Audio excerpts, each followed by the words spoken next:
अथा विंशोऽध्यायः 20वां अध्याय। गणों के साथ वीरभद्र का दक्ष की यज्ञ भूमि में आगमन तथा उनके द्वारा दक्ष के यज्ञ का विध्वंस।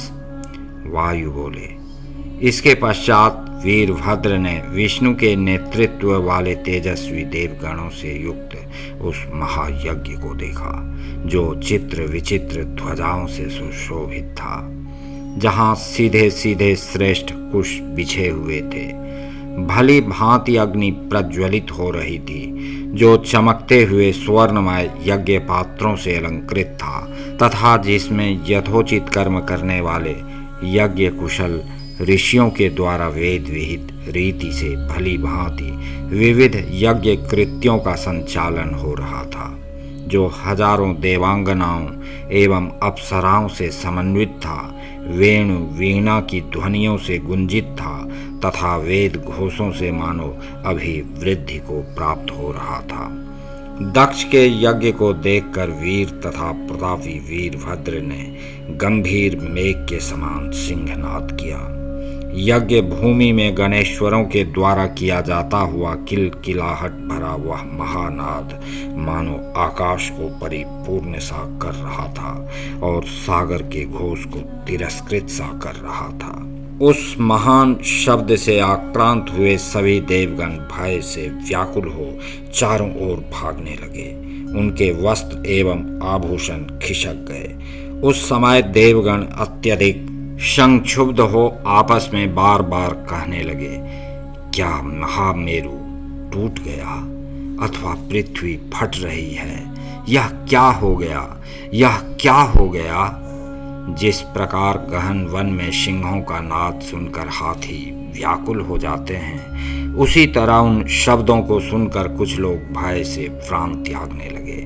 पर्वत फटने लगे, पृथ्वी कंपित हो उठी, आंधियां चलने लगीं, समुद्र संक्षुब्ध हो उठे, आग का जलना बंद हो गया, सूर्य की प्रभा धूमिल हो गई और नक्षत्रों, ग्रहों तथा तारागणों का प्रकाश लुप्त हो गया।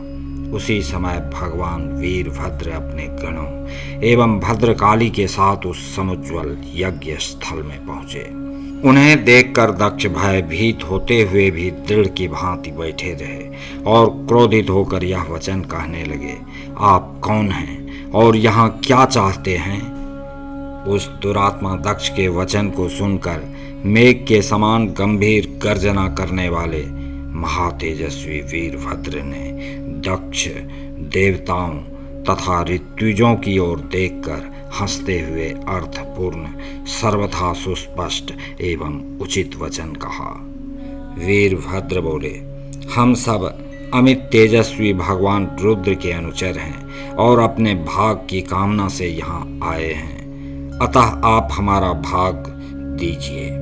यदि इस यज्ञ में हमारा भाग नहीं रखा गया है तो उसका कारण बताइए अथवा इन देवताओं को साथ लेकर मुझसे युद्ध कीजिए। वीरभद्र के द्वारा इस तरह कहे जाने पर दक्ष के सहित देवताओं ने उनसे कहा, इस विषय में तो मंत्र ही प्रमाण है, हम लोग इसमें समर्थ नहीं हैं। मंत्रों ने कहा, हे देवताओं, आप लोगों की बुद्धि मोह से ग्रसित है, जिससे आप लोग प्रथम भाग पाने के योग्य महेश्वर का यजन नहीं कर रहे हैं। मंत्रों के द्वारा इस प्रकार कहे जाने पर भी मूढ़ बुद्धि वाले उन सभी देवताओं ने वीरभद्र के बहिष्कार की कामना करते हुए उनको भाग नहीं दिया। जब उनके अपने वे सत्य एवं हितकर वचन व्यर्थ हो गए, तब वे मंत्र वहां से सनातन ब्रह्मलोक को चले गए। इसके पश्चात गणेश्वर ने विष्णु आदि देवगणों से कहा, बल से गर्वित आप लोगों ने मंत्रों को भी प्रमाण नहीं माना और तुम देवताओं ने इस यज्ञ में हम लोगों का ऐसा तिरस्कार किया है, अतः मैं प्राणों सहित आप लोगों के घमंड को विनष्ट कर दूंगा। इस प्रकार कहकर कुपित हुए भगवान वीरभद्र पर्वत के समान यज्ञ वाट को नेत्राग्नि से उसी प्रकार जलाने लगे जिस प्रकार शंकर ने त्रिपुर को जलाया था। पर्वतों के समान भयानक शरीर वाले गणेश्वरों ने यज्ञ के स्तंभों को उखाड़कर हवनकर्ताओं के कंठों में रस्सियों से बांध दिया और विचित्र रूप वाले यज्ञ पात्रों को तोड़ फोड़ कर जल में और यज्ञ की सभी सामग्री उठाकर गंगा में फेंक दी।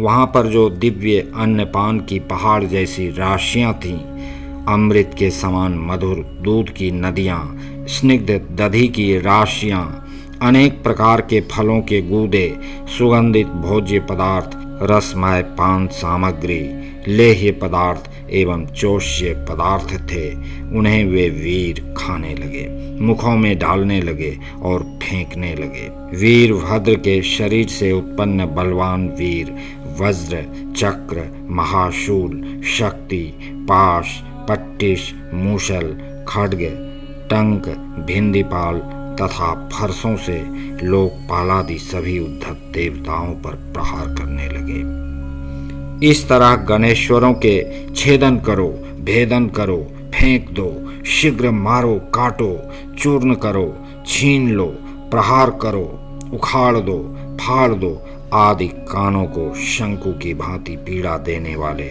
युद्धोचित भयानक शब्द जहां तहां होने लगे।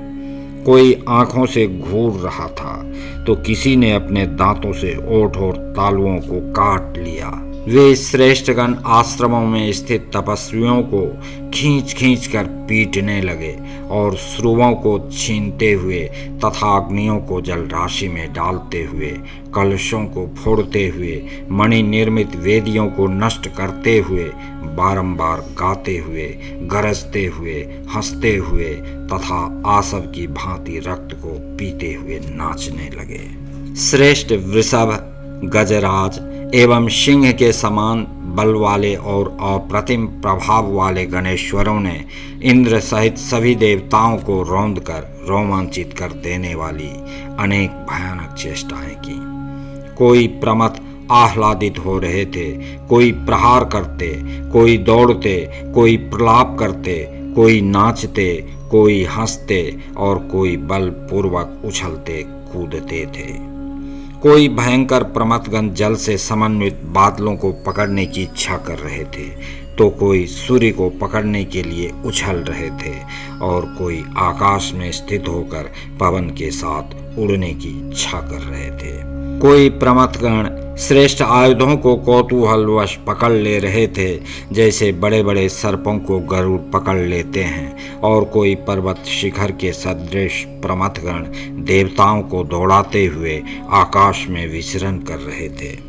कोई प्रमथगण जाल युक्त खिड़कियों तथा वेदियों से समन्वित घरों को उखाड़ उखाड़ कर उन्हें जल के बीच में फेंक फेंक कर प्रलयकालीन मेघों के समान गर्जन कर रहे थे।